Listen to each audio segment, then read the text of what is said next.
I am making some delicious fresh guacamole. This recipe is adapted from my friend Katie Kramer, who first taught me how to make guac, so thanks Katie. First thing we're gonna do is chop up the onion. I'm gonna cut the onion pretty small and thin so people aren't just biting into a huge hunk of onion. So we're gonna chop this onion and put it into a bowl of ice cold water for about 5 to 10 minutes. And that will take out a lot of the bite of the onion so that it's not so overpowering of a flavor when you're eating raw onion mixed into your guacamole.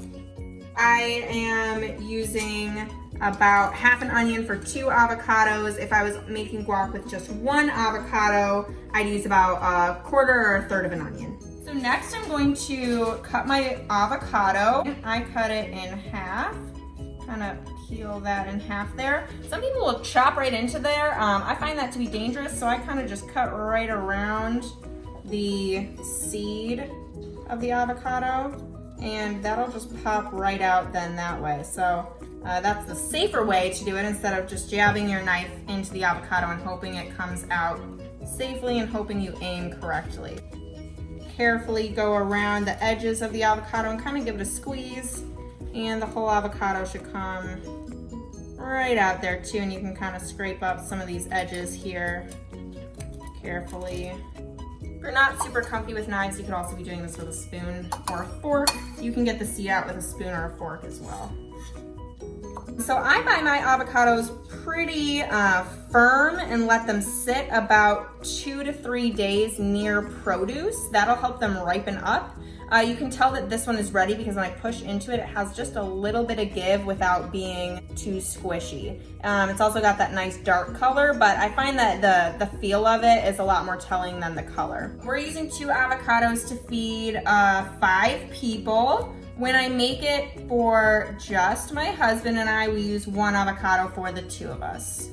I do buy big avocados. You figure you're paying usually per avocado, not per pound. So buy the biggest one.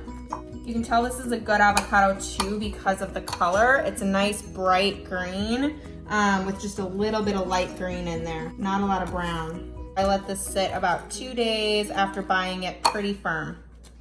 If your avocado ripens before you're ready to eat it, you can put it in a plastic baggie and stick it in the fridge, and it should stop ripening and be at the same level of readiness as you want it for about 2 more days. I'm gonna core this tomato, which means we're using the outside of the tomato. This is a Roma tomato. I find that that's usually about the right size for how much tomato I want in my guacamole. I'm just gonna use a fork and mash my avocado up. You can kind of use the sides, kind of cut it into smaller pieces before mashing it. I like mine to be relatively creamy. So I'm gonna do some good mashing. I don't have to do all of the mashing now because it will inherently mash a little bit on its own when I mix the other ingredients in. I'm gonna go ahead and add our nicely diced tomato. And as I mix this in, again, that'll continue to mash. My onion has been sitting in ice water for about 5 to 10 minutes. I'm gonna go ahead and strain that out. I have about half an onion here, and I'll probably use not quite all of that in the guacamole. You can always add a little bit more later, so I'll start with that and mix that in and see how our balance is. So up, I see that we've got pretty high avocado to other ingredient ratio, so I'm gonna add a little bit more onion. I'm gonna go ahead and add some sea salt crystals. You can add just regular table salt though as well. I do a generous amount of salt, mix it in, and that's always the thing I end up adding more of at the end. So when I taste it, I usually add a little bit more salt, but obviously never salt your soup until you taste it, so I don't wanna over salt this. So we'll start with that and see where we're at the end of this. I'm also going to add some ground cumin. Cumin has a nice smoky flavor. It's not really spicy though, so it just kind of adds that, that Mexican flavor there that makes guacamole so delicious. So I have a nicely rolled lime. You kind of can push your palm against a countertop to roll a lime out. My husband is very good at this job, and the point of rolling the lime is to get all those juices ready so that when I squeeze it, the juices come freely right out. So I usually use about half a lime. I like my guac to be pretty lime flavored. I didn't fully squeeze it out. I might add a little bit more later. Again, when I taste it at the end, my favorite part, we'll see if anything needs to be added.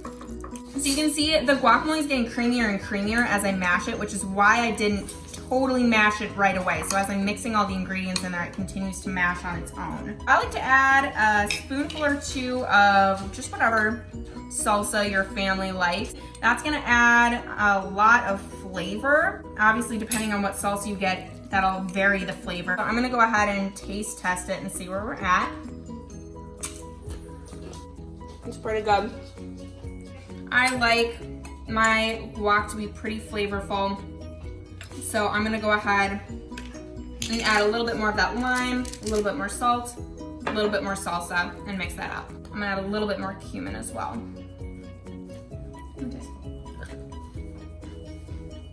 That one's good guacamole. A lot of people might think you might need a mortar and pestle to make guac.